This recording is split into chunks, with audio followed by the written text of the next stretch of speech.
അഭിനയമാണ് ഏറ്റവും കൂടുതൽ ഇഷ്ടം, അല്ലെങ്കിൽ അഭിനയത്തോടുള്ള താല്പര്യമാണ് ഇപ്പം ഈ ഒരു സിനിമയിലേക്കൊക്കെ എത്തിച്ചതെന്ന് പറഞ്ഞല്ലോ.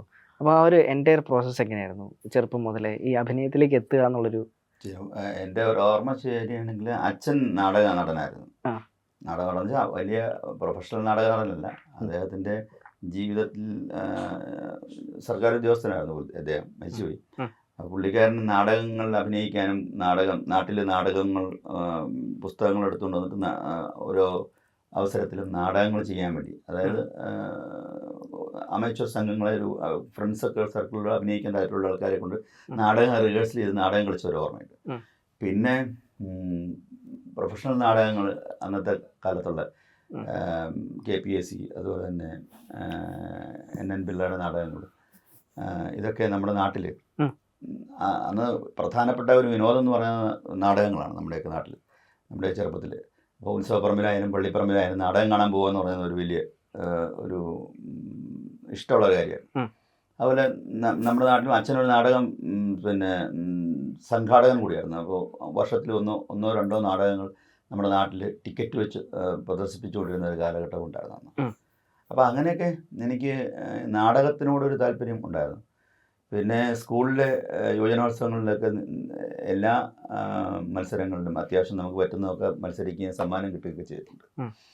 പിന്നെ ആ സമയത്താണ് ഈ മഞ്ഞിൽ വിരിഞ്ഞ പൂക്കൾ എന്ന് പറഞ്ഞ സിനിമ റിലീസാകുന്നത്. അത് നമ്മളെ സ്വാധീനിച്ചൊരു സിനിമയാണ്. കാരണം അത് അപ്പോഴും ഈ സിനിമ നമ്മളെ സ്വാധീനിക്കുമെന്ന് അന്നത്തെ കാലത്തൊക്കെ നമുക്ക് ശരിക്കും ആ തരത്തിലുള്ള നല്ല അതിനകത്തുള്ള കാര്യങ്ങളൊക്കെ എപ്പോഴും ഓർമ്മയിൽ ഇങ്ങനെ നിൽക്കും. നമ്മൾ അതിനെ തന്നെ ഇങ്ങനെ അതിനകത്ത് തന്നെ നമ്മൾ സിനിമ കണ്ടു പോന്നാലും വീട്ടിൽ നമ്മളോട് സിനിമയുണ്ട്. അപ്പോൾ അവിടെ ഈ പറഞ്ഞ പോലെ ശങ്കർ ഷോൾ അണിയുന്ന പോലെ നമ്മൾ ഷോൾ അണിയുക, ശങ്കർ മിഠായി തിന്നുന്ന പോലെ നമ്മൾ മിഠായി തിന്നുക, അങ്ങനത്തെ ഒരു ഇമിറ്റേഷനൊക്കെ നമ്മൾ ചെയ്തിട്ടുണ്ട്. അപ്പോൾ അതിപ്പോൾ ഓരോ സിനിമ കാണുമ്പോഴും നമ്മളാണ് ആ കഥാപാത്രം എന്നുള്ള രീതിയിൽ ഇമാജിൻ ചെയ്ത് സന്തോഷിക്കുക എന്ന് പറഞ്ഞൊരു സ്വഭാവം ഉണ്ടാകും. അപ്പോൾ അത് അങ്ങനെ കൂടെ കൊണ്ടുപോയി. 10ാം ക്ലാസ് കഴിഞ്ഞു. 10ാം ക്ലാസ് മണിയുടെ എന്ന് പറഞ്ഞ സ്ഥലത്താണ് എൻ്റെ ജനനവും സ്കൂൾ വിദ്യാഭ്യാസമൊക്കെ അവിടെയാണ്. പിന്നെ അവിടെ വാസുദേവൻ സാർ എന്ന് പറഞ്ഞ സാറിൻ്റെ നാടകം, പുള്ളിക്കാരൻ മലയാളം പഠിപ്പിക്കുന്നത് തന്നെ ഒരു നാടകത്തിൻ്റെ രീതിയിലാണ്. അങ്ങനെ എന്തൊക്കെ അഭിനയിക്കാൻ പറ്റുന്നോ അതൊക്കെ അഭിനയിച്ച് കാണിക്കുന്ന ഒരു ഗുരുനാഥൻ നമുക്കുണ്ടായിരുന്നു. അത് കഴിഞ്ഞ് കോളേജിൽ വന്നപ്പോൾ നമുക്ക് മിമിക്രിയോട് വെച്ച താല്പര്യമാണ്. സാംബശിവൻ്റെ കഥാപ്രസംഗം അന്നത്തെ നമ്മുടെ ഒരു വലിയ ഹിറ്റ് ഐറ്റമാണ്. അപ്പോൾ അതിങ്ങനെ നിരന്തരം ടേപ്പ് റെക്കോർഡുകൾ കേട്ട് ഈ സാംബശിവൻ്റെ ശബ്ദം അനുകരിക്കാൻ വലിയ ഇഷ്ടമായിരുന്നു. അപ്പോൾ സാംബശിവൻ്റെ ശബ്ദം അനുകരിച്ചതിന് തേവര കോളേജിൽ മിമിക്രി കാണിച്ചപ്പോഴത്തേക്കും അവിടെ ഭയങ്കര കയ്യടി കിട്ടി. അപ്പോൾ പിന്നെ എനിക്ക് അനുകരിക്കാൻ പറ്റുന്ന ശബ്ദങ്ങളും നടന്മാരുടെ ശബ്ദമൊക്കെ എടുത്ത് അവിടെ ഒരു മിമിക്രി ആർട്ടിസ്റ്റ് എന്നുള്ള നിലയിൽ, ഒരു മിമിക്രി കലാകാരൻ എന്ന നിലയിൽ ഒരു അപ്പോൾ അങ്ങനെ തേവര കോളേജിൽ 5 വർഷം പ്രീ ഡിഗ്രി ഉണ്ടായിരുന്നു. അപ്പോൾ അവിടെ നമ്മുടെ NSS ക്യാമ്പുകളിലൊക്കെ പങ്കെടുക്കും. NSS ക്യാമ്പ് എന്ന് പറഞ്ഞാൽ നമ്മളെപ്പോലുള്ള കലാകാരന്മാർക്ക് വലിയൊരു പ്ലാറ്റ്ഫോമാണ്. കാരണം നമ്മുടെ ഇൻഹിബിഷൻസും പേടിയും നമ്മുടെ സഭാകമ്പമൊക്കെ മാറ്റുന്ന സെൽഫ് ഇംപ്രൊവൈസേഷനും സ്പോട്ട് ഇംപ്രൊവൈസേഷനും ഒക്കെ അവിടെ വർക്ക് ചെയ്യാൻ പറ്റുന്ന ഒരു സ്ഥലമാണ്. അവിടെ ക്യാമ്പുകളിലെ എല്ലാ ദിവസവും വൈകുന്നേരം കലാപരിപാടികളാണ്. അപ്പോൾ അങ്ങനെ അതൊക്കെ നമുക്ക് ഒരു വലിയ കലാപ്രവർത്തനത്തിന് ഒരു പ്ലാറ്റ്ഫോമായി. തേവര കോളേജ് മറക്കാൻ പറ്റില്ല. നമ്മളൊരു കലാകാരനെ പരുവപ്പെടുത്തിയത് തേവര കോളേജിലെ ഓഡിറ്റോറിയങ്ങൾക്കും തേവര കോളേജിലെ കൂട്ടുകാർക്കും തേവര കോളേജിനും ഒരു വലിയ പങ്കുണ്ട്. അപ്പോൾ ആ സമയത്തൊക്കെ സിനിമയിലേക്ക് വരണമെന്നുണ്ട്. സിനിമയിലേക്ക് വരണമെന്ന് വെച്ചാൽ അന്നത്തെ കാലത്ത് വലിയ വലിയ നടന്മാരുടെ കൂട്ടത്തിൽ നമ്മളെ ഒന്നും ആലോചിക്കാൻ പോലും പറ്റാത്ത സാധനമാണ്. നമുക്ക് നീ ഇപ്പോൾ സിനിമയിൽ അഭിനയിച്ചു തന്നെ ആ തരത്തിലുള്ള ഒരു കോലവും കാര്യങ്ങളൊക്കെയാണ്. അപ്പോൾ നമ്മളങ്ങനെ മിണ്ടിയിട്ടില്ല. കാരണം അഭിനയിക്കാൻ ആഗ്രഹം ഉണ്ടെങ്കിലും മിണ്ടാറുണ്ട്. കാരണം ആരോട് പോയി ചോദിക്കും, ആരോട് പറയും. അല്ല, ചില ആളുകളെ പിന്നെ നമ്മളോട് പറയാം, എടാ നിനക്ക് സിനിമയിൽ അഭിനയിക്കാനുള്ളൊരു ശരീരവും കാര്യങ്ങളൊന്നും ഇല്ല. കാരണം അത് ഒരു കോൺസെപ്റ്റ് എങ്ങനെയായിരുന്നല്ലോ, ഒരു പൈങ്കിളി നായകനായിരുന്ന മുമ്പുള്ള നടന്മാരാണ് മുമ്പുള്ള ആളുകൾ അല്ലേ. അപ്പൊ ആ സമയത്ത് നമുക്ക് നമ്മളെന്തെന്ന് പറഞ്ഞാൽ അന്നൊരു മിനിമം സൈസ് വേണം, ഫിസിക്കൽ ഫിറ്റ്നസ് വേണം, ഹൈറ്റ് വേണം, നിറം വേണം, കളർ വേണം എന്നൊക്കെയാണ് നമ്മുടെ ഉള്ളിലെ ധാരണ. അത് എത്രത്തോളം, അതുകൊണ്ട് തന്നെ ആരെ അപ്രോച്ച് ചെയ്യും, എങ്ങനെ ഇത്, അന്ന് കാസ്റ്റിംഗ് കോളുകളോ മൊബൈൽ ഫോണോ ഇല്ല. നമ്മൾ ഈ പറഞ്ഞ പത്രത്തിൽ പരസ്യം കണ്ട് വേണമെങ്കിൽ എഴുതി അയക്കുക, അല്ലെങ്കിൽ അവർ അങ്ങനെയൊക്കെയാണ് അത് അന്നത്തെ കാലത്ത്. പിന്നെ അത് കഴിഞ്ഞ് കൊച്ചിൻ യൂണിവേഴ്സിറ്റിയിലാണ് പിന്നെ ഞാൻ പഠിക്കാൻ വേണ്ടി പോയത്. അത് കഴിഞ്ഞിട്ട് ആ സമയത്ത് എനിക്ക് തിരുവനന്തപുരം ടൈറ്റാനിയത്തിൽ ജോലി കിട്ടി. തിരുവനന്തപുരം ടൈറ്റാനിയത്തിൽ ജോയിൻ ചെയ്തു. അവിടെ ടൈറ്റാനിയത്തിൽ ആ സമയത്ത് നമുക്ക് റിക്രിയേഷൻ ക്ലബ്ബ് എന്ന് പറയുന്നൊരു ക്ലബ്ബുണ്ട് നമ്മുടെ അവിടെ ഈ പറഞ്ഞ പോലെ അന്നത്തെ കാലത്തെ ഏറ്റവും പ്രശസ്തരായിട്ടുള്ള ട്രൂപ്പുകളും നാടകക്കാരും ഒക്കെ വന്ന് നാടകം കളിക്കുകയും അവിടെ നമുക്ക് ഈ പറഞ്ഞ മിമിക്രി അവതരിപ്പിക്കാനൊക്കെ ഉള്ള അവസരം ഒക്കെ കിട്ടിയിട്ടുണ്ട്. അപ്പോഴൊന്നും നമുക്ക് ഇങ്ങനെ അഭിനയത്തിലേക്ക് എങ്ങനെ വരാം, അഭിനയിക്കണം എന്ന് ആഗ്രഹമുണ്ട്, സിനിമയിലേക്ക് വരണമെന്ന് ആഗ്രഹമുണ്ട്, എങ്ങനെ വരാം എന്നുള്ളതിന് അറിയില്ല. ഒരു അറിവില്ലാതെ ഇങ്ങനെ വീർപ്പ് മുട്ടിക്കഴിയുന്ന ഒരു കാലം എന്ന് വേണമെങ്കിൽ പറയാം. വീണ്ടും തിരിച്ച് കൊച്ചിൻ യൂണിവേഴ്സിറ്റിയിൽ ഡിസ്കണ്ടിന്യൂ ചെയ്തിട്ടാണ് ഞാൻ പോയത്. അത് കണ്ടിന്യൂ ചെയ്യാൻ വേണ്ടി വന്നു. കൊച്ചിൻ യൂണിവേഴ്സിറ്റിയിൽ എനിക്കൊരു മിമിക്രി 1ാം സ്ഥാനം കിട്ടിയിട്ടുണ്ട് 96. അപ്പോഴൊക്കെ നമ്മളിങ്ങനെ എങ്ങനെ വരാം എന്നുള്ളതിനെ കുറിച്ചുള്ള ആലോചനയും ചിന്തയും മാത്രമേ ഉള്ളൂ, ഒന്നുമില്ല. അപ്പം അവിടെ ഒരു ഷൂട്ട് സമയത്ത് തിരുവനന്തപുരത്ത് കൊച്ചിൻ യൂണിവേഴ്സിറ്റിയുടെ ഷൂട്ടിങ്ങിൻ്റെ സമയത്ത് ഞാനിങ്ങനെ സലീം കുമാറിനോട്, പുള്ളിക്കാരൻ വളർന്ന വലിയ ആർട്ടിസ്റ്റ് ആയിട്ടില്ല, എന്നാലും അത്യാവശ്യം അറിയപ്പെടുന്ന സമയത്താണ് അങ്ങനെ ചോദിച്ചു. ഞാനിങ്ങനെ മിമിക്രി ആർട്ടിസ്റ്റ്, അന്ന് മിമിക്രി എന്ന് പറയുന്നത് സിനിമയിലേക്ക് വരാനുള്ള ഒരു വലിയ പാതയായിരുന്നു. അതുകൊണ്ട് തന്നെ നമുക്കൊരു പ്രതീക്ഷ ഉണ്ടാകുന്നു, എനിക്ക് മിമിക്രി ചെയ്യാൻ അറിയാം, അതുകൊണ്ട് ഞാൻ സിനിമയിലേക്ക് വരാം എന്നുള്ളത്. പക്ഷേ അതും ഇതും രണ്ടാണെന്നുള്ളത് പിന്നീടാണ് മനസ്സിലാവുന്നത്. അപ്പോൾ അദ്ദേഹത്തോട് ചോദിച്ചു എങ്ങനെയാണ് ഈ സിനിമയിലേക്ക് എനിക്ക് വരണമെന്ന് വലിയ ആഗ്രഹമുണ്ട്. അപ്പോൾ അദ്ദേഹം പറഞ്ഞു, നിങ്ങളിപ്പോൾ ഈ ലൊക്കേഷനിൽ വന്ന് ചാൻസ് ചോദിച്ചിട്ടോ അല്ലെങ്കിൽ ആരോട് കണ്ടിട്ടൊന്നും കാര്യമില്ല. നിങ്ങൾ ഈ പ്രീ പ്രൊഡക്ഷൻ എന്ന് പറഞ്ഞ സംഭവമുണ്ട്. കാരണം ഈ സിനിമ ആലോചിക്കുന്ന സമയം, ആ സമയത്ത് നിങ്ങളുടെ പേര് അവിടെ ആരെങ്കിലും ചർച്ചയ്ക്ക് വരികയോ നിങ്ങൾക്കൊരു ക്യാരക്ടറായിട്ട് ആരെങ്കിലും നിങ്ങളെ സജസ്റ്റ് ചെയ്യുകയോ അല്ലെങ്കിൽ നിങ്ങൾ അവിടെ ആ സമയത്ത് എത്തിപ്പെടുകയോ ചെയ്താൽ നിങ്ങൾക്കൊരു പക്ഷേ സിനിമയിൽ കയറാൻ പറ്റും, ഏതെങ്കിലും ഒരു ചെറിയ സീനിലാണെങ്കിൽ. അല്ലാതെ നമ്മൾ ഈ ലൊക്കേഷനിൽ വന്നു തോന്നുന്നു ഇങ്ങനെ ആരെ കണ്ടിട്ട് സംസാരിച്ചിട്ടൊന്നും കാര്യമില്ലെന്ന്. അപ്പോഴാണ് അറിയണത് ഇങ്ങനെ ഒരു കാര്യത്തിലൂടെയാണ് സിനിമയിൽ പ്രോസസ്സ് നടക്കുന്നത്. ഈ സ്വഭാവം എനിക്ക് നേരത്തെ ഉണ്ട്. ഈ പവിത്രം സിനിമയും അതുപോലെ അഗ്നിസാക്ഷി സിനിമയൊക്കെ ഞങ്ങളുടെ പിറവത്തിനടുത്ത് പാഴൂർ പടുതോളമനയിലും പിറവത്തും ഒക്കെയാണ് ഷൂട്ട് ചെയ്തത്.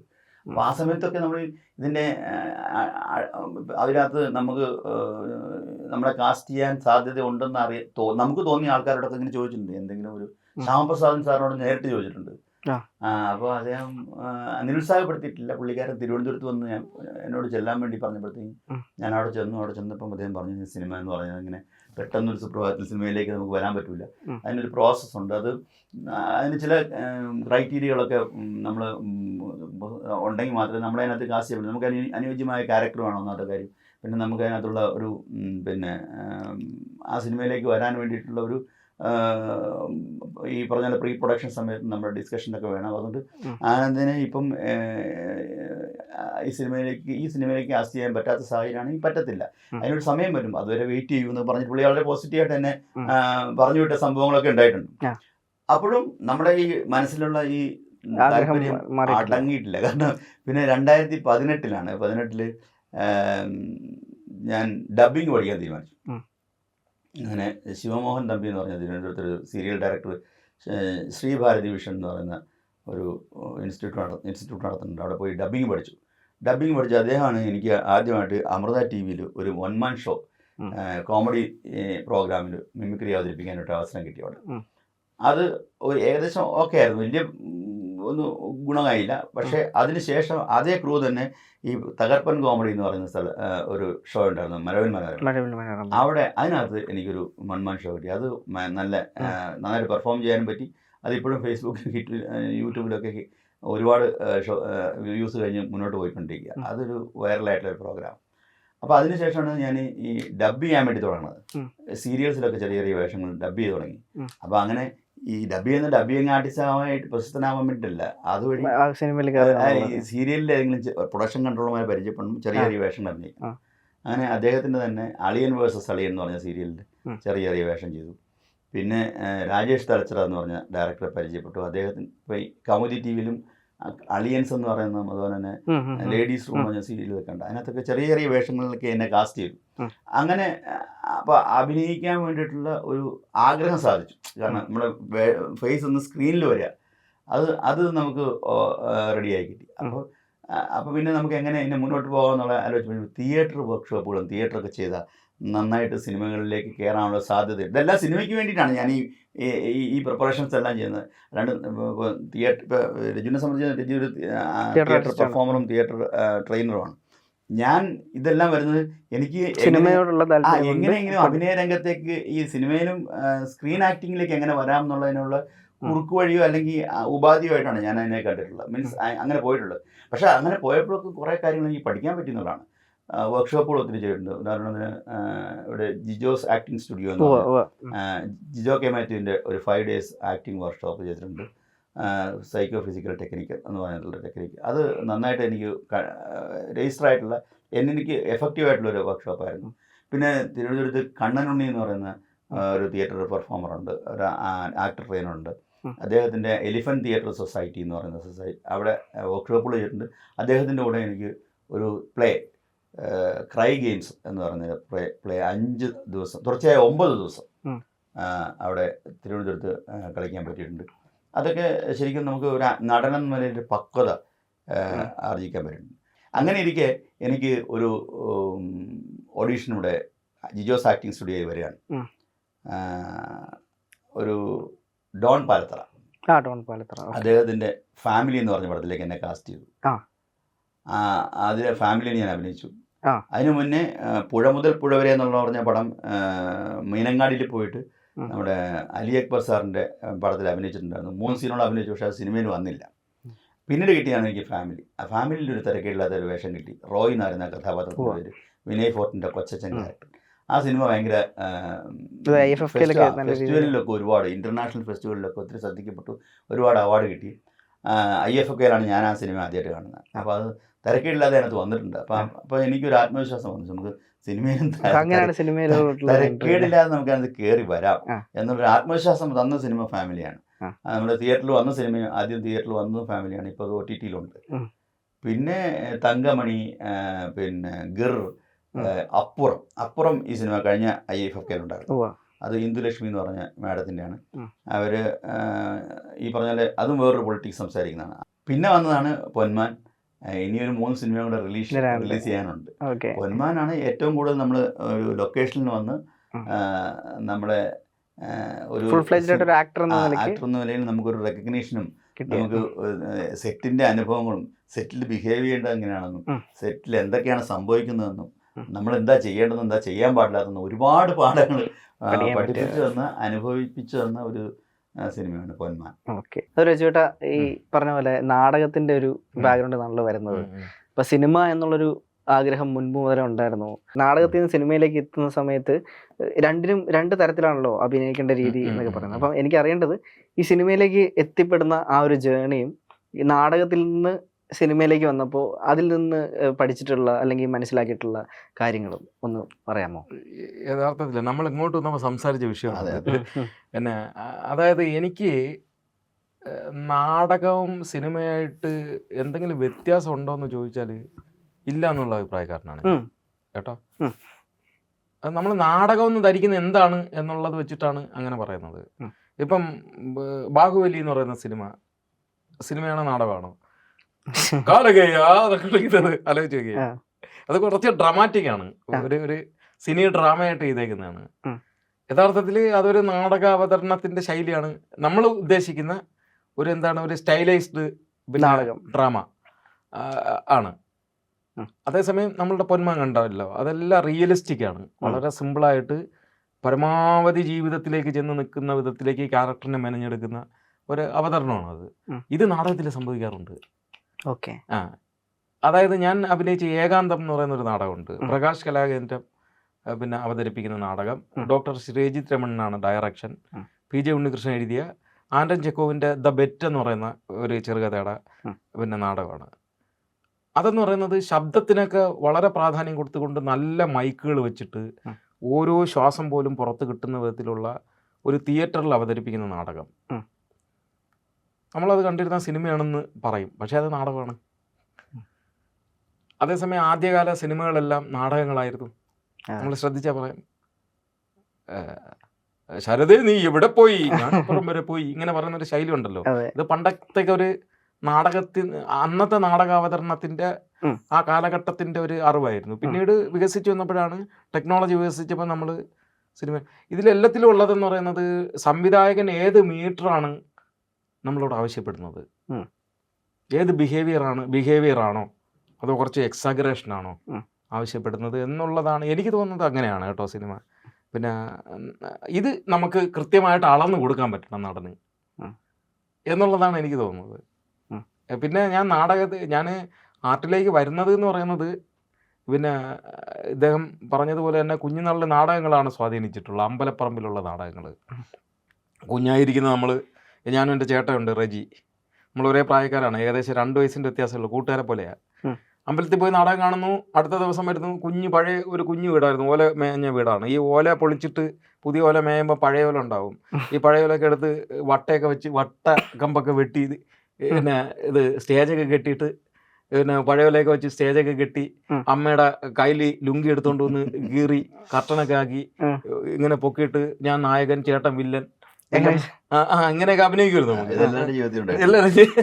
ഇങ്ങനെയൊക്കെ അഭിനയിക്കുമായിരുന്നു. അപ്പോഴും മുകളിലുള്ള ബിനുക്കുട്ടൻ എന്ന് പറയുന്ന ഒരു പയ്യൻ, അവൻ ഈ ചെറിയ ക്ലേയിൽ ബോക്സ് ഒക്കെ ഉണ്ടാക്കി കൊണ്ടുവരും, നമ്മുടെ ശബ്ദം കേൾക്കുന്ന ബോക്സിന്റെ മിനിയേച്ചർ ഉണ്ടാക്കി കൊണ്ടുവന്നിട്ട് അവൻ മൈക്ക് സെറ്റ് കാരനായിട്ട് ഇങ്ങനെ ഇരിക്കും. അപ്പോൾ ഒരു ഭയങ്കര വിട്ടെന്ന് പറഞ്ഞാൽ ഒരിക്കൽ നായകൻ ഞാൻ വില്ലൻ, ചേട്ടൻ നായകൻ, ചേട്ടൻ വന്നിട്ട് പറഞ്ഞു പിന്നെ നിന്നെ ഞാൻ വെടിവെക്കുന്നു എന്ന് പറഞ്ഞിട്ട് വെടിവെച്ചു. ഞാൻ ചിരിച്ചു, ഇല്ലടാ കബീർദാസിനെ കൊല്ലാൻ കഴിയില്ലടാ. അപ്പോഴ് ഇവ എന്ത് ചെയ്തിട്ട് വെടിവെച്ചിട്ട് പോലും ചാവുന്നില്ല. അവസാനം ഇവ എന്ത് ചെയ്തെന്നറിയോ, പിന്നെ അവിടെ കിടന്നൊരു ഈ തെങ്ങിന്റെ മൂട് ഇളക്കിയിട്ടിരുന്ന ഒരു മൺകട്ട എടുത്തിട്ടുണ്ട് നെഞ്ചാ മുടിക്കിളക്കി നായകൻ എന്താ കിടക്കുന്ന മലമല്ല, അമ്മ ചീനി ഇളക്കിക്കൊണ്ടിരുന്ന തുടുപ്പ് ഓടിച്ച്. അങ്ങനെയാണ് ഈ പണ്ട് അല്ലെ അങ്ങനെ ഒരു നാടകത്തിനോടുള്ള നല്ല ഭ്രമം ഉണ്ടായിരുന്നു. അതിൽ നിന്നാണ് കയറി വരുന്നത്. അങ്ങനെ പഠിച്ച് 5ാം ക്ലാസ്സിൽ വന്നപ്പോൾ എനിക്ക് അമ്മ ഇരുന്ന് കഥാപ്രസംഗം പറയുമായിരുന്നു. എൻ്റെ അമ്മയാണ് എൻ്റെ ഒരു റോൾ മോഡൽ കേട്ടോ. എൻ്റെ ജീവിതത്തിൽ എന്നെ ഏറ്റവും സ്വാധീനിച്ച വ്യക്തിയാണ്. അമ്മ മരിച്ചു, ഇപ്പം ഈ 31-ാം തീയതി മരിച്ചു, ജനുവരി. അപ്പോൾ അമ്മ ഇങ്ങനെ ഇരുന്ന് വെറുതെ നമ്മളൊക്കെ ഇങ്ങനെ ഇരിക്കുമ്പോൾ കഥാപ്രസംഗം പറയുന്നത് കേട്ട് പഠിച്ച കഥാപ്രസംഗം. അപ്പോൾ ഞാൻ പറഞ്ഞു അമ്മ എനിക്ക് കഥാപ്രസംഗം പറയണം സ്കൂളിൽ എന്ന് പറഞ്ഞ് അമ്മ ചീരു എന്ന് പറയുന്ന ഒരു കഥ അമ്മയ്ക്ക് അറിയാവുന്ന വായ്മൊഴിയിലൂടെ പറഞ്ഞു തന്ന് ഞാനത് എഴുതിയെടുത്തിട്ട് പിന്നെ പഠിപ്പിച്ച് സ്കൂളിൽ ഫസ്റ്റൊക്കെ കിട്ടി. അങ്ങനെയാണ് കലാരംഗത്തേക്ക് വരുന്നത്. പിന്നെ അത്യാവശ്യം പാട്ട് പാടും. ഈ പാട്ടിലൂടെയൊക്കെ വന്ന് ഞാൻ സ്കൂളിൽ നാടകം അഭിനയിച്ചിട്ടില്ല. പക്ഷേ സ്കൂളിൽ നിന്ന് ഇറങ്ങിയതോടുകൂടി എനിക്ക് നാടകം ചെയ്യണമെന്ന് നാടകം എഴുതാനൊക്കെ തുടങ്ങി. മണ്ട നാടകങ്ങളാണ്, എന്താണ് ധർമ്മയുദ്ധം, നരബലി എന്നൊക്കെ പറയുന്ന വളരെ എന്താണ് ഒരു പിന്നെ ആഭിചാരക്രിയകളൊക്കെ ചെയ്യുന്ന മന്ത്രവാദി, ഇങ്ങനെയൊക്കെയുള്ള ക്യാരക്ടറുകളാണ്. ഇതൊക്കെ കുട്ടികളെ കൊണ്ടൊക്കെ എൻ്റെ ജൂനിയർ ടീമിനെ കൊണ്ടൊക്കെ ചെയ്യിച്ച് വന്ന് അങ്ങനെ നാടകത്തിനോട് അതിയായ പാഷനുണ്ടായി. പിന്നെ പ്രകാശ് കലാകേന്ദ്രത്തിലൊക്കെ വന്ന് പിന്നെ PJ ഉണ്ണികൃഷ്ണൻ, അതേപോലെ സുനിൽ ജി വക്കം, ശ്രീജിത്ത് രമണൻ, ഇങ്ങനെ സ്കൂൾ ഓഫ് ഡ്രാമയിലൊക്കെ ഉള്ള അധ്യാപകരിലൂടെയൊക്കെ കുറേ കാര്യങ്ങൾ മനസ്സിലാക്കി. നാടകം എന്ന് പറയുന്നത്, തിയേറ്റർ എന്ന് പറയുന്നത് അർത്ഥത്തിൽ ഡ്രാമ മാത്രമല്ലെന്നും അതൊരു മനുഷ്യൻ്റെ മസ്തിഷ്കത്തിന് പിന്നെ ഇൻ്റലിജൻസിനെ പ്രോസസ്സ് ചെയ്തെടുക്കേണ്ട ഒരു ഇടമാണെന്നും അതിൻ്റെ ബൈ പ്രോഡക്റ്റാണ് നാടകം എന്നൊക്കെ തിരിച്ചറിയുന്ന അപ്പോഴാണ്. പിന്നെ ഒരു തിയേറ്റർ പ്രോസസ്സിൻ്റെ ബൈ പ്രോഡക്റ്റാണ് നാടകം എന്നുള്ളത്, ഡ്രാമ എന്നുള്ളത്. അപ്പോൾ പിന്നെ അങ്ങനെ മനസ്സിലാക്കി വന്ന് പിന്നെ തിയേറ്ററിൽ ഫുൾ ടൈം തിയേറ്റർ പേഴ്സണായി മാറി. കുട്ടികൾക്കൊക്കെ ട്രെയിനിങ് കൊടുത്തു. എൻ്റെ പിന്നെ കുട്ടിക്കാണ് 2020 സ്റ്റേറ്റ് അവാർഡ് കിട്ടുന്നത് ഫിലിമിൽ. കാസിമിൻ്റെ കടൽ എന്ന് പറയുന്ന ശ്യാമപ്രസാദിൻ്റെ എൻ്റെ തിയേറ്ററിലുള്ള കുട്ടിക്കാണ്. നിരഞ്ജൻ എന്നാണ് പേര്. റിലീസായിട്ടില്ല, തിയേറ്ററിൽ റിലീസായിട്ടില്ല. അപ്പോൾ അങ്ങനെയുള്ള കുറേ കുട്ടികളുമായിട്ട് ഇങ്ങനെ പോകുമ്പോഴാണ് തെക്കൻ തല്ലിയേഴ്സിലേക്ക് തിയേറ്റർ ആർട്ടിസ്റ്റുകളെ അന്വേഷിച്ചുകൊണ്ട്, ഞങ്ങളുടെ നാട്ടിലുള്ള തിയേറ്റർ ആർട്ടിസ്റ്റുകളെ അന്വേഷിച്ചുകൊണ്ട് വിളി വരുന്നത്. കുറച്ച് ആളുകൾ ഒപ്പിച്ചു കൊടുക്കണം എന്ന് പറയുന്നത്. എൻ്റെ അറിവിലുള്ള കോൺടാക്ട്സുകളെല്ലാം കൊടുക്കുകയും അതിൽ 4-5 പേരെ പിന്നെ ഫസ്റ്റ് ഘട്ടത്തിൽ സെലക്ട് ചെയ്യും. നേരെ പോയി പിന്നെ ഓഡിഷന് പങ്കെടുക്കുകയും ഓഡിഷന് പങ്കെടുത്തപ്പോഴേ എന്നെ ഹോൾഡ് ചെയ്യുകയും ഡയറക്ടർ വന്ന് വീണ്ടും ഒന്നുകൂടെ ഓഡിഷൻ നടത്തുകയും ചെയ്തിട്ട് അപ്പോഴേ തന്നെ അദ്ദേഹം തീരുമാനമെടുത്തു അതിലുള്ള പ്രഭക്കുട്ടൻ എന്ന് പറയുന്ന മുഴുന്നുള്ള ക്യാരക്ടർ എനിക്ക് തരാമെന്നുള്ളത്. അങ്ങനെയാണ് യഥാർത്ഥത്തിൽ സിനിമയിലേക്കൊരു വട്ടെടുത്തുള്ള ഓട്ടം എനിക്ക് പിന്നെ നടന്നിട്ടില്ല ആ സമയത്ത്. കാരണം അതിനേക്കാളും വട്ടുപിടിച്ച് നിൽക്കുക നാടകത്തിൽ. നാടകം അറിയാലോ, ഒരു ഭ്രാന്താണ്. അരവിന്ദ് വേനൽ തുമ്പിയിലൊക്കെ പ്രവർത്തിച്ചിട്ടുള്ളത് അറിയാം. അത് വേറെ ഒരു വൈബാണ്. പിന്നെ വേറെ ഒരു യഥാർത്ഥത്തിൽ ഒരു ലഹരി എന്ന് വേണമെങ്കിൽ പറയാതെ. തീർച്ചയായിട്ടും അങ്ങനെയാണ് സിനിമയിലേക്ക് വരുന്നത്. സിനിമയിലേക്ക് വന്നപ്പോൾ പിന്നെ സിനിമ അറിയാലോ, കുറച്ച് നമുക്ക് ആർട്ടിസ്റ്റ് എന്ന നിലയ്ക്ക് കുറച്ചുകൂടെ എന്താണ് കുറച്ചുകൂടെ ഒരു സാധ്യത ഉള്ളതും ഒക്കെയാണ്. എന്നാലും നമുക്കൊന്ന് ഫ്രഷപ്പ് ചെയ്യാൻ വേണ്ടി തിയേറ്റർ മുന്നോട്ട് കൊണ്ടുപോകണം എന്ന് തന്നെയാണ് ആഗ്രഹം. തിയേറ്റർ പ്രാക്ടീസും ഒക്കെ ആയിട്ട് മുന്നോട്ട് പോകണം. ഒപ്പം സിനിമകളിൽ നല്ല ഡെപ്തുള്ള ക്യാരക്ടറുകൾ, പല ഇമോഷൻസിലുള്ള ക്യാരക്ടറുകൾ, അതിൽ ഭയങ്കര കൊതിയാണ് കേട്ടോ, അത്യാഗ്രഹിയാണ്. അത് ആനന്ദേട്ടനും അത് തന്നെ. അതുകൊണ്ടാണ് നമ്മളങ്ങ് പിന്നെ ഒട്ടിപ്പിടിച്ചണക്ക് ആവുന്നത്. അനന്തേട്ടനും ആർത്തിയുള്ള മനുഷ്യനാണ്, നല്ല വേഷങ്ങൾ ചെയ്യാൻ. മനസ്സിലായി. അതിനുള്ള ഡെപ്ത് അദ്ദേഹത്തിൻ്റെ കണ്ണിലുണ്ട്. ഞാനത് പലപ്പോഴും നോട്ട് ചെയ്ത് വിട്ടുണ്ട്. അതിനുള്ള സാധ്യതകളിലേക്ക് പോകണം. അതിനുവേണ്ടി പി അജേഷ് ആവുക എന്നുള്ളതാണ്. അജേഷ് എന്ന് പറഞ്ഞ് നിൽക്കുക എന്നുള്ളതാണ്. അതെ. അതുപോലെ നിങ്ങൾ രണ്ടുപേരും നാടക പാരമ്പര്യം ഉള്ള ആൾക്കാരാണല്ലോ. അപ്പം നാടകം ഒരുപാട് ഇപ്പം അബാൻഡൻ അല്ലെങ്കിൽ അന്യം നിന്ന് പൊയ്ക്കൊണ്ടിരിക്കുന്ന ഒരു സാഹചര്യം ഉണ്ട്. അപ്പോഴും ഏരീസ് പോലെ വലിയൊരു സ്ഥാപനം ഒരു നാടകം ഏറ്റെടുത്ത് രക്തരക്ഷസ് എന്ന് പറയുന്ന നാടകം വളരെ സാങ്കേതിക വിദ്യകളുടെ അകമ്പടിയോട് ഇപ്പോഴത്തെ ജനറേഷൻ അത് റിലേറ്റ് ചെയ്യാൻ പറ്റുന്ന രീതിയിൽ അതിനെ ഒന്നും കൂടി റീഫ്രെയിം ചെയ്ത് ആളുകളുടെ മുമ്പിലേക്ക് എത്തിക്കുന്നുണ്ട്. അപ്പൊ ഈ ഒരു പരിവർത്തനം നാടകത്തിന്റെ തുടർന്നുള്ള യാത്രയ്ക്ക് സഹായകമാകും, അങ്ങനെ ചിന്തകളൊക്കെ ഉണ്ടോ?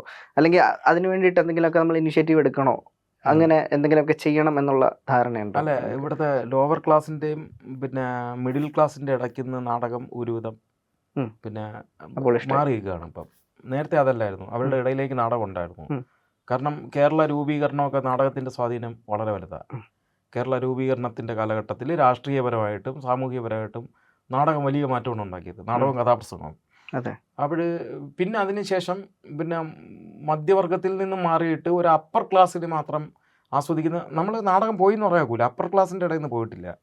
കാരണം നമ്മൾ ടാഗോറിലൊരു നാടകം വെച്ച് നോക്കിയേ, ജനം ഒന്ന് മറിയും.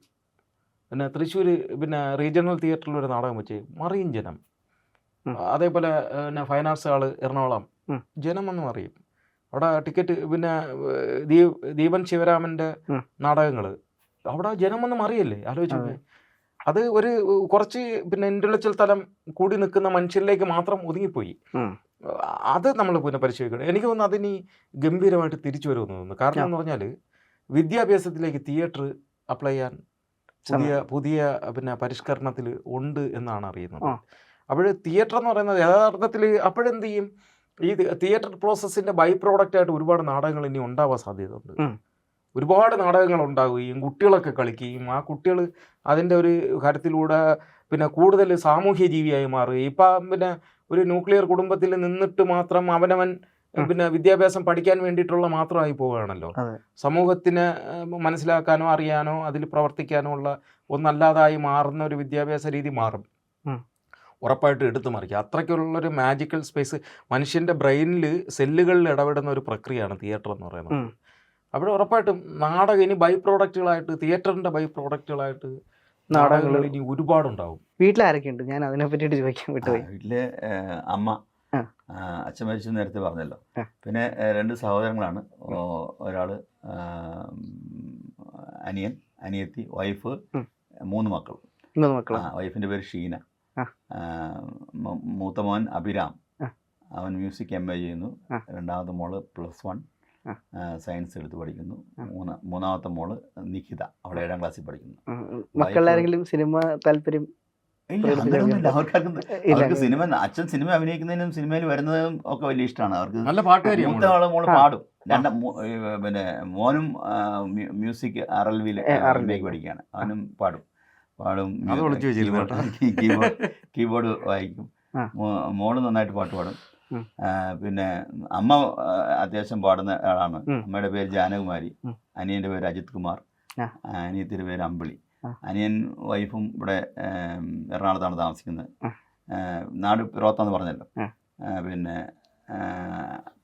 അളിയനും പിന്നെ സിസ്റ്ററും ബ്രദറിലോയും നെടുമ്പാശ്ശേരി. പിന്നെ സിസ്റ്ററിൻ്റെ പേര് അമ്പിളി, അളിയൻ്റെ പേര് സുബ്രഹ്മണ്യൻ. പുള്ളിക്കാരനോട് ഷിപ്പ് യാർഡിൽ പിന്നെ DGM HR ആണ്. മോള് അൻവി എന്ന് പറയും അവിടെ. മറ്റേ അനിയൻ്റെ വൈഫ്, അനിയൻ്റെ പേര് അജിത് കുമാർ എന്നാണ്, വൈഫിൻ്റെ പേര് രേഖ. അവർക്ക് 2 മക്കളാണ്, അശ്വിനും ആകാശും. അപ്പൊ എന്താണ് ഇവര് സിനിമ കണ്ടിട്ട് ആദ്യമായിട്ട് പറഞ്ഞ? അവര് വെല്ലിച്ചനെ തേടുമായിരുന്നു. ഇവിടെ എൻ്റെ അനിയൻ്റെ ഇളയ മോൻ പറയുന്നത്, അവിടെ ഇരിക്കുന്നു വെല്ലിച്ചൻ, ഇവിടെ ഇരിക്കുന്നു വെല്ലിച്ചൻ. എല്ലാ ഷോട്ട് വരുമ്പോഴൊക്കെ അപ്പൊ ഞാൻ ആ വീടിന്റെ ഫ്രണ്ടിലൊക്കെ ഇരിപ്പുണ്ടല്ലോ, അപ്പൊ അങ്ങനെ പറഞ്ഞുകൊണ്ടിരിക്കുകയായിരുന്നു പറഞ്ഞ മക്കൾക്കൊക്കെ അത്യാവശ്യം ഇഷ്ടപ്പെട്ടു. എനിക്ക് ആദ്യം സിനിമ കണ്ടപ്പോഴത്തേക്കും സിനിമയൊന്നും ആസ്വദിക്കാൻ പറ്റില്ല. നമ്മൾ ഈ ക്യൂരിയോസിറ്റിയിൽ എവിടെ അല്ലെങ്കിൽ എങ്ങനെയാണ് അവിടെ അത് കണ്ടല്ലോ, ഇതാ രജു നിൽക്കുന്നു, ഇവിടെ നിൽക്കുന്നു എന്നൊക്കെ പറഞ്ഞത് നമ്മൾ അത്തരത്തിലുള്ള എക്സൈറ്റ്മെന്റ് കണ്ടുകൊണ്ടൊന്നും ആസ്വദിക്കാൻ പറ്റില്ല. ഞാൻ ഒരു 5-6 പ്രാവശ്യം കണ്ടു സിനിമ തിയേറ്ററിൽ തന്നെ. അപ്പൊ എനിക്ക് അവർക്കൊക്കെ എല്ലാവർക്കും നല്ല ഇത് ഈ സിനിമ കണ്ടില്ലേ, സിനിമ കണ്ടിട്ട് ഇതിനകത്ത് ഒന്നാമത്തെ കാര്യം ഈ സിനിമയുടെ കുറ്റത്തിലേക്ക് പോകാനുള്ള സമയം കൊടുത്തിട്ടില്ല. ഈ സിനിമയുടെ നെഗറ്റീവ് എന്താണെന്ന് റിവ്യൂ ചെയ്യാൻ അതിൻ്റെ പോസിറ്റീവും അതിൻ്റെ ക്രിയേറ്റീവായിട്ടുള്ള ഒരു മേക്കിംഗ് കൊണ്ട് ആൾക്കാർക്ക് സാധിച്ചിട്ടില്ലെന്ന് ഞാൻ മനസ്സിലാക്കണം. അങ്ങനെ ഒരു റിവ്യൂ അങ്ങനെ ഒരു പിന്നെ ഇതോ ആരും എന്നോട് പറഞ്ഞിട്ടില്ല ഇതിന്. അതിപ്പം നിഷ്പക്ഷമായിട്ട് പറയണം. അല്ല, അത് നേരത്തെ പിന്നെ അരവിന്ദ് പറഞ്ഞതുപോലെ തന്നെ പച്ചയായ ജീവിതം പറയുന്ന സിനിമയിലെ എവിടെയെങ്കിലും കാണുന്ന എല്ലാ പ്രേക്ഷകർക്കും നമ്മളെയും കൂടെ പ്ലേസ് ചെയ്യാൻ പറ്റുന്ന ഒരു കണക്ഷൻ ഉണ്ട് അതിൽ. അതുകൊണ്ട് തന്നെ അതിൽ ക്രിറ്റിസിസത്തിന് സ്പോട്ടില്ലാന്ന് തോന്നിയിട്ടുണ്ട്. കാരണം 1-2 നെഗറ്റീവ് വന്ന അത് ചീറ്റിപ്പോയി. ഒരു ആരോ നെഗറ്റീവായിട്ട് ഒരു പ്രാവശ്യം കണ്ട് എഴുതി, റിലീസ് ചെയ്ത ദിവസം എന്നിട്ട് ഒരു പ്രാവശ്യം ആരോ നെഗറ്റീവായിട്ട് എഴുതി, പക്ഷെ അത് വിജയിച്ചില്ല. അതുപോലെ ചേട്ടൻ്റെ വീട്ടിലായിരിക്കും? എൻ്റെ വീട്ടിൽ ഞാനാണുള്ളത്. അമ്മ മരണപ്പെട്ടു, 31-ാം തീയതി മരണപ്പെട്ടത്. പിന്നെ എനിക്കൊരു പാർട്ണർ ഉണ്ടായിരുന്നു. നമ്മൾ മ്യൂച്വൽ അണ്ടർസ്റ്റാൻഡിൽ ഇപ്പം പിരിഞ്ഞേക്കാണ്. എന്നാലും നല്ല സൗഹൃദം തുടരുന്നുണ്ട്. അപ്പോൾ എൻ്റെ കുടുംബകാര്യം പറയാൻ ഇത്രയാണ് പറയാനുള്ളത്. ഞാൻ എൻ്റെ അമ്മയെക്കുറിച്ച് കുറച്ച് കാര്യങ്ങൾ പറയാം. അമ്മയും ഞാനും എന്ന് പറയുന്നത് നല്ല കൂട്ടുകാരായിരുന്നു, നല്ല കൂട്ടുകാരെ പോലെ ആയിരുന്നു. എൻ്റെ അമ്മയാണ് എനിക്ക് എന്നെ ജീവിതത്തിൽ സ്വാധീനിച്ച ഏറ്റവും വലിയ വ്യക്തി. അപ്പോൾ അമ്മയ്ക്കും അങ്ങനെ തന്നെയാണ്. ഞാൻ ഇളയ മോനാണ്, 2 ചേട്ടന്മാരാണുള്ളത്. ചേട്ടന്മാരെല്ലാം കല്യാണം കഴിച്ച് സെറ്റിൽഡായി, കുട്ടികളൊക്കെ ഉണ്ട് അവർക്ക്. അപ്പോൾ പിന്നെ സ്വാഭാവികമായിട്ടും അമ്മയും ഞാനും മാത്രമുള്ള ഒരു വലിയ കാലഘട്ടമുണ്ട്. അപ്പോൾ ആ കാലഘട്ടത്തിലൊക്കെ ഞാനും അമ്മയും കൂടെ ഒത്ത് ജീവിച്ചതിൻ്റെ ഒരു ഭയങ്കര ബോണ്ടിങ് നമുക്കുണ്ട്. അപ്പോഴെൻ്റെ അമ്മ ഏകദേശം 3-4 തവണ ബ്രെയിൻ സ്ട്രോക്കൊക്കെ വന്നിട്ട് പിന്നെ കക്ഷിക്കാരിയുടെ ആരോഗ്യമൊക്കെ ഇങ്ങനെ ക്ഷയിച്ച് വരുന്ന സമയത്ത് ഞാനപ്പോൾ റീലുകളൊക്കെ ഇങ്ങനെ എടുത്തിട്ട് അമ്മ അറിയാതെ കൊണ്ടുവന്ന് ക്യാമറയൊക്കെ ഓൺ ചെയ്ത് വെച്ചിട്ട് അമ്മയെ കൊണ്ട് സംസാരിപ്പിച്ചിട്ടൊക്കെ ഫേസ്ബുക്കിൽ എടുത്തിട്ട് അങ്ങനെ ഇതൊക്കെ കഴിഞ്ഞിട്ട് ആദ്യമൊക്കെ എന്നെ അടിക്കുകയൊക്കെ ചെയ്യും, വഴക്കൊക്കെ പറയും, തെറിയൊക്കെ വിളിക്കും. പിന്നെ ഇപ്പോൾ ഇത് എൻജോയ് ചെയ്യാൻ തുടങ്ങിയ അമ്മയായിരുന്നു എൻ്റെ അമ്മ. പിന്നെ അവസാനം ഒരു 9 മാസം അമ്മ കിടപ്പായി. അതായത് പൊന്മാൻ്റെയൊക്കെ ഷൂട്ട് കഴിഞ്ഞ് ഉള്ള സമയത്ത് പൊന്മ ഏകദേശം 1 വർഷം പിന്നെ എടുത്തു അല്ലേ? അപ്പോൾ ഒരു 9 മാസം ഞാൻ വീട്ടിൽ ലോക്കായി. കാരണം അമ്മ കിടപ്പാണ്, ഞാനില്ലാതെ വരുന്ന സമയത്ത് അമ്മയ്ക്ക് പറ്റത്തില്ല. പിന്നെ അവർ പ്രശ്നം ഉണ്ടാക്കും. അവിടെ നോക്കാനായിട്ടൊരു പെൺകുട്ടി നിൽപ്പുണ്ട്. അവൾ മനോഹരമായിട്ട് അമ്മയെ നോക്കുമായിരുന്നു. നല്ല ഒരു കുട്ടിയാണ് കിട്ടിയത്. അപ്പോൾ ഈ ഘട്ടത്തിൽ ഞാൻ അവിടെ ചെല്ലുമ്പോൾ എനിക്ക് ഭയങ്കര വിഷമമുണ്ട് കേട്ടോ, അമ്മ ഇങ്ങനെ ആവുന്നത്. കാരണം നമ്മൾ കൂട്ടുകാരെ പോലെ കളിച്ചും ചിരിച്ചും ജീവിക്കുന്ന ആളുകളാണല്ലോ. അപ്പോൾ ഈ വിഷമത്തിന് എങ്ങനെ തരണം ചെയ്യാതെ ഞാനിങ്ങനെ ആലോചിച്ചുകൊണ്ടിരുന്നപ്പം അമ്മയ്ക്ക് ഈ ബ്രെയിൻ ചുരുങ്ങി നിന്നിട്ട് പല ക്യാരക്ടറിനെ ഇങ്ങനെ ഭിത്തികളിലൊക്കെ കാണുന്നുണ്ട്. ദൈവം, അമ്മുമ്മ, അപ്പൂപ്പൻ, ഇങ്ങനെ ഇതായിരിക്കുന്നതാ ഇക്കിനാമ എന്നാണ് അമ്മൂമ്മയെ വിളിക്കുന്നത്. നമ്മളേച്ചൻ എന്ന് പറയുന്ന അപ്പൂപ്പൻ എന്തോ ഇരിക്കുന്നതാന്നൊക്കെ പറഞ്ഞ് ഇങ്ങനെ ഇവരെയൊക്കെ കണ്ടു തുടങ്ങിയപ്പോൾ എനിക്ക് ഇതിൻ്റെ ശാസ്ത്രീയ വശം അറിയാവുന്നുണ്ട്. അയ്യോ ഇനി ആത്മാവിനെ കാണുന്നു അങ്ങനെയുള്ള പേടിയൊന്നും എനിക്കില്ല. പിന്നെ ബ്രെയിൻ ചുരുങ്ങി വരുമ്പോൾ കുഞ്ഞിൻ്റെ സ്വഭാവം വരികയും കുഞ്ഞുനാളിൽ നമ്മൾ ആശ്രയിച്ചിരുന്ന ആളുകളെ പിക്ചറുകൾ ഇങ്ങനെ തലച്ചോറെടുത്ത് പുറത്തിടുകയും ചെയ്യുന്ന ഒരു പ്രോസസ്സാണത്. അപ്പോൾ ഞാൻ ദൈവങ്ങളൊക്കെ വന്നിരിക്കുന്നു, പിന്നെ അത് പഴം കൊടുക്കണം, പാൽ കൊടുക്കണം എന്നൊക്കെ പറഞ്ഞ് അമ്മ പറഞ്ഞപ്പോൾ ഞാൻ അമ്മയോടെ പറഞ്ഞു, അമ്മച്ചി നിങ്ങളെ ദൈവമൊന്നും ഒന്നല്ല, പിന്നെ ഡിങ്കനാണ് ലോകരക്ഷകൻ, നിങ്ങൾ ഡിങ്കനെ വിളിച്ചാൽ നിങ്ങൾക്ക് സകല പ്രശ്നവും മാറും എന്ന് പറഞ്ഞു. അപ്പോഴമ്മ എന്നെ തെറി വിളിച്ചു. ആദ്യമേ ഓടാ ഡിങ്ക, അതായത് നീ ഉടായ്പാണ്, നിനക്ക് ദൈവവിശ്വാസമൊന്നും ഇല്ല എന്നൊക്കെ പറഞ്ഞിട്ട് ഞാൻ പറഞ്ഞു നിങ്ങൾ ഡിങ്കനൊന്ന് വിളിച്ചു നോക്ക്, ഡിങ്ക നിങ്ങൾക്ക് എന്തെല്ലാം വെച്ചിട്ടുണ്ടെന്നറിയാം. എൻ്റെ കാര്യങ്ങളൊക്കെ പറഞ്ഞ അയാൾ എന്തെങ്കിലും വെച്ചിട്ടുണ്ട്. അമ്മച്ചി ഇപ്പം സ്വർഗത്തോട്ട് പോകുമ്പോൾ അമ്മയ്ക്ക് കശുവണ്ടി ഫാക്ടറി ജീവനക്കാരിയായിരുന്നു, അമ്മ തൊഴിലാളിയായിരുന്നു. അവിടെ 3000 ഏക്കർ കശുവണ്ടി തോട്ടമൊക്കെ വെച്ചിട്ടുണ്ട് അമ്മച്ചിക്ക്. അപ്പോഴമ്മച്ചി പോടാ നാട്ടിന്, നീ ഉടായ്പ കഥകളുണ്ടാക്കുന്നു എന്ന് പറയുന്നത്. എന്നാലും അമ്മ പിന്നെ ചിലപ്പം ഇതൊക്കെ അങ്ങ് വിശ്വസിക്കുന്ന അവസ്ഥയാണ്. അങ്ങനെ പറഞ്ഞ് ഞാനൊരു വലിയ പ്രതീക്ഷ കൊടുത്തു അമ്മയ്ക്ക് മരണത്തിൽ. കാരണം എൻ്റെ അമ്മ ഇങ്ങനെ കരഞ്ഞും വിളിച്ചൊക്കെ കിടക്കുന്നത് എനിക്ക് പ്രശ്നമായതുകൊണ്ട് ഞാനൊരു ഫിക്ഷൻ ക്രിയേറ്റ് ചെയ്തു ലൈഫിൽ. ഈ ക്യാരക്ടറിനോടൊക്കെ ഞാൻ സംസാരിക്കാനും തുടങ്ങി അമ്മയെ കേൾപ്പിക്കാൻ വേണ്ടി. അമ്മ നമ്മളെ അല്ലെങ്കിൽ പിന്നെ നാഗരം മേധ ഇവർ ഒന്നും കഴിക്കുന്നില്ല കേട്ടോ, ഇങ്ങനെ എന്നെ കൊണ്ട് പറ്റൂല എന്നൊക്കെ പറഞ്ഞ് ഞാൻ ആക്ട് ചെയ്യാൻ തുടങ്ങി. അങ്ങനെ അമ്മയുടെ ഈ ഇമാജിനറി വേൾഡിൽ ഞാനും അമ്മച്ചിയും ഈ കഥാപാത്രങ്ങളും കൂടെ ആയിരുന്നു ഒരു 6-7 മാസം. എന്നിട്ട് അമ്മയ്ക്ക് ഇങ്ങനെ പ്രതീക്ഷ ഞാൻ പിന്നെ ആഡ് ചെയ്ത് കൊടുക്കുന്നുണ്ട്. ഡിങ്കറ്റ് അവിടെ ഇങ്ങനെ വെച്ചിട്ടുണ്ട്. അമ്മയ്ക്ക് അവിടെ ചെല്ലുമ്പം അമ്മച്ചി ഒരു കാര്യം ചെയ്യണം, അവിടെ ചെന്നിട്ട് അമ്മച്ചി കല്യാണം കഴിക്കണം ഞാൻ പറഞ്ഞു. അമ്മച്ചി കല്യാണം കഴിച്ചിട്ട് ആദ്യം എന്നെ പിറണം കേട്ടോ, എന്നെ പിറണം ആദ്യം. എന്നെ പിറമ്പോൾ ഞാൻ ആദ്യം ഇവിടെ നിന്ന് വരും. നേരെ വരുമ്പോൾ ഈ 3000 ഏക്കർ പിന്നെ കശുവാൻ തോട്ടം എനിക്ക് എഴുതി തരണം. അപ്പോഴമ്മ തെറി വിളിക്കും, ബാക്കിയുള്ള 2 കൊടുക്കട്ടെ എന്നൊക്കെ പറഞ്ഞു. അങ്ങനെ നിന്നിട്ട് അവസാനം അമ്മ മരിക്കുന്ന ഘട്ടം എത്തിയപ്പോൾ പിന്നെ അമ്മ ഇത്തിരി വിഷമിച്ചിട്ട് പറഞ്ഞിട്ട്, മോനെ നീ ഒന്ന് ഡിങ്കൻ്റെ കൂടെ ചോദ്യര്. അതാണ് പറഞ്ഞത്. അമ്മ ഡിങ്കനെ മാത്രം കാണുന്നില്ല കേട്ടോ. അപ്പോൾ ഞാനിത് ഈ ബ്രെയിൻ്റെ കളിയാണെന്ന് എനിക്കറിയാമല്ലോ. ഞാനങ്ങനെ പറഞ്ഞു, അമ്മ നിങ്ങൾ ഡിങ്കനെ വിശ്വസിക്കും, ഞാൻ ഡിങ്കനെ കാണിച്ചു തരാമെന്ന് പറഞ്ഞിട്ട് നെറ്റിൽ കയറി ഡിങ്കൻ്റെ ഫോട്ടോ എടുത്തുകൊണ്ടൊന്നും മുഖത്ത് കാണിച്ചു കൊടുത്തു. മുഖത്ത് കാണിച്ചു കൊടുത്തപ്പം പറഞ്ഞു, പോടാ അത് എലിയും കണ്ടാണ്, അതിൻ്റെ മോന്തകരിക്ക് നോക്കിയാണ്. ഞാൻ പറഞ്ഞു, എലിയാണ് യഥാർത്ഥ ദൈവം, പണ്ട് എലി ദൈവമായിരുന്ന കാലത്ത് നിന്ന് ഗണപതി ഒന്ന് പിടിച്ച് വാഹനമാക്കി കളഞ്ഞതാണ് എന്നൊക്കെ പറഞ്ഞൊരു സ്റ്റോറിയൊക്കെ ഉണ്ടാക്കി. അങ്ങനെ അമ്മച്ചി വിശ്വസിച്ചു തുടങ്ങി. അപ്പോൾ പിന്നെ ഞാനൊരു 4-5 ദിവസം കാണിച്ച് 6ാമത്തെ ദിവസം അമ്മ ഡിങ്കനെ കാണാൻ തുടങ്ങി കേട്ടോ. അത് എന്നോടുള്ള ട്രസ്റ്റാണ്. ഞാൻ പറയുന്ന ഒരു ആളിനെ വിശ്വസിക്കുക എന്ന് പറയുന്നത് എന്നെ ഭയങ്കര ട്രസ്റ്റായിരുന്നു അമ്മയ്ക്ക്. അവസാനം പിന്നെ അമ്മ പറഞ്ഞു, എടാ നീ ഡിങ്കനോട് ഒന്ന് ചോദ്യരേ, സ്വർഗത്ത് പോകുമ്പം നിന്നെയും കൂടെ കൊണ്ടുപോകാൻ പറ്റുമെന്ന് വരെ. അയ്യോ അതൊന്നും വയ്ക്കുന്നത്, എനിക്കറിയാം അതൊന്നും ഇല്ലെന്ന്. ജീവൻ എങ്ങനെയാണ് നഷ്ടപ്പെടുന്നതെന്ന് ശാസ്ത്രീയമായി എന്നേ തെളിയിച്ചു കഴിഞ്ഞു. അപ്പോൾ നമ്മൾ മരിച്ചു കഴിഞ്ഞാൽ അത് പിന്നെ പല ബാക്ടീരിയ ആയിട്ടൊക്കെ തീരുന്നു എന്നുള്ളതേ ഉള്ളൂ. ഒരു പിന്നെ മെഷീൻ പ്രവർത്തിക്കുന്നത് പോലെ തന്നെ അതിന് വേണ്ടുന്ന ഘടകങ്ങൾ, ഇന്ധനവും കാര്യങ്ങളും നമ്മൾ ആഹാരം കൊടുക്കുന്നത് പോലെ, പെട്രോൾ ഒഴിക്കുന്ന പോലെ അത് തീരുമ്പം ആ ഒരു എന്താണ് പിന്നെ ആ ഒരു പ്രവർത്തനം പിന്നെ നിലയ്ക്കുന്ന സമയത്ത് ക്രമേണ പടിപടിയായിട്ടാണ് മരണം സംഭവിക്കുന്നത്. ഇതാണ് യാഥാർത്ഥ്യം, നമ്മൾ അറിഞ്ഞ വായിച്ച യാഥാർത്ഥ്യം. അപ്പോഴും നമ്മൾ സ്വർഗത്തിനെ കുറിച്ച് പേടിക്കണ്ട. എൻ്റെ അമ്മ എന്നെ കൂടെ ആഗ്രഹിക്കണം, അത് ഏറ്റവും വേണ്ടപ്പെട്ട ആളായതുകൊണ്ടാണ്. ഞാൻ അവസാനം അമ്മയെ സമാധാനിക്കാൻ വേണ്ടി പറഞ്ഞു, അമ്മ ഡിങ്ക സമ്മതിച്ചിട്ടുണ്ട്, അമ്മച്ചി പേടിക്കണ്ട, ധൈര്യമായിട്ടിരുന്നു, നമുക്ക് ഒത്തങ്ങ് പോകാമെന്ന് പറഞ്ഞു. അങ്ങനെ അമ്മ ഒരു ചിരി ഇരിച്ചു. എൻ്റെ അമ്മ അങ്ങനെ 31-ാം തീയതി, അതായത് പൊന്മാൻ റിലീസായി തൊട്ടടുത്ത ദിവസം വൈകുന്നേരം എൻ്റെ അമ്മ മരിക്കുന്നു. ഇപ്പം ഞാൻ എൻ്റെ വീട്ടിൽ എൻ്റെ കൂടെ വന്ന ഷാനാണുള്ളത്. ഷാൻ എൻ്റെ ശിഷ്യനാണ്, തിയേറ്ററാണ്. പിന്നെ ഇനിയിപ്പോൾ എറണാകുളത്തേക്ക് വരണമെന്ന് വിചാരിക്കുന്നു. സിനിമയിൽ പൂർണ്ണമായിട്ട് ശ്രദ്ധ കേന്ദ്രീകരിക്കണമെന്ന് വിചാരിക്കുന്നു. ഇതാണ് എൻ്റെ കലാ ഫീൽഡ്, എൻ്റെ കുടുംബം. ഒരു കാര്യം കൂടെ പറയാൻ വിട്ടുപോയി. നമ്മുടെ ട്രാവൻകൂർ ടൈറ്റാനിയം പ്രോഡക്ട്സിൻ്റെ ഡെപ്യൂട്ടി മാനേജർ ലീഗലായിട്ട് ഞാൻ വർക്ക് ചെയ്യുകയാണ്. അപ്പം ടൈറ്റാനിയത്തിൽ നിന്ന് എനിക്ക് കിട്ടിയൊരു പിന്തുണ വലിയ നിസ്സീമമാണ്. കാരണം ഞാൻ അവിടെ എൻ്റെ നാട്ടിൽ ജീവിച്ചതിനേക്കാൾ കൂടുതൽ ടൈറ്റാനിയത്തിൽ തിരുവനന്തപുരത്താണ് ജീവിച്ചത്.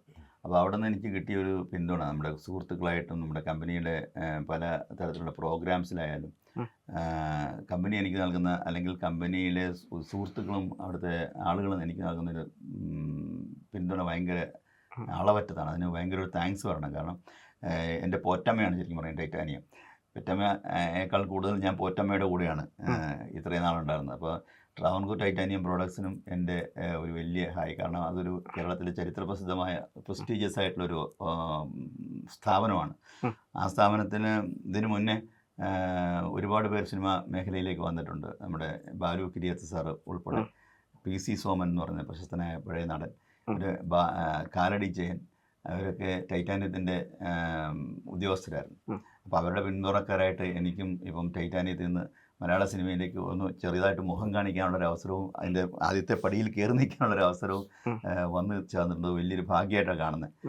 ഇപ്പോൾ ടൈറ്റാനിയത്തെ എനിക്ക് മറക്കാൻ പറ്റില്ല. ട്രാവൻകൂർ ടൈറ്റാനിയം പ്രോഡക്ട്സിനും അതിനെ തന്നെ പ്രോത്സാഹിപ്പിക്കുന്ന എൻ്റെ നല്ല സുഹൃത്തുക്കൾക്കും എല്ലാവർക്കും നന്ദി. ഓക്കെ, അപ്പം രണ്ടുപേർക്കും ഇനി ഒരുപാട് നല്ല നല്ല അവസരങ്ങൾ ഉണ്ടാവട്ടെ. ഭാവിയിൽ മലയാളം അറിയപ്പെടുന്ന വളരെ മികച്ച 2 അഭിനേതാക്കളെ മാറട്ടെ. അഭിനയം മാത്രമല്ല, വേറെ മേഖലകളിലും എന്തൊക്കെ തരത്തിൽ നിങ്ങൾക്ക് ശോഭിക്കാൻ പറ്റുമോ അതൊക്കെ സംഭവിക്കട്ടെ. ഓൾ ദി വെരി ബെസ്റ്റ് കേട്ടോ. ഞങ്ങളെങ്ങനെ ഒരു പരിപാടിക്ക് വിളിച്ചതും ഇത്രയും സംസാരിക്കാൻ പറ്റിയതും മനുഷ്യനെന്ന നിലയിൽ കമ്മ്യൂണിക്കേറ്റ് ചെയ്ത് ഒരു ബന്ധം ഉണ്ടായതിൽ വളരെ സന്തോഷമാണ്. ഇനി നമുക്ക് മുമ്പോട്ട് പോകാം. തീർച്ചയായിട്ടും.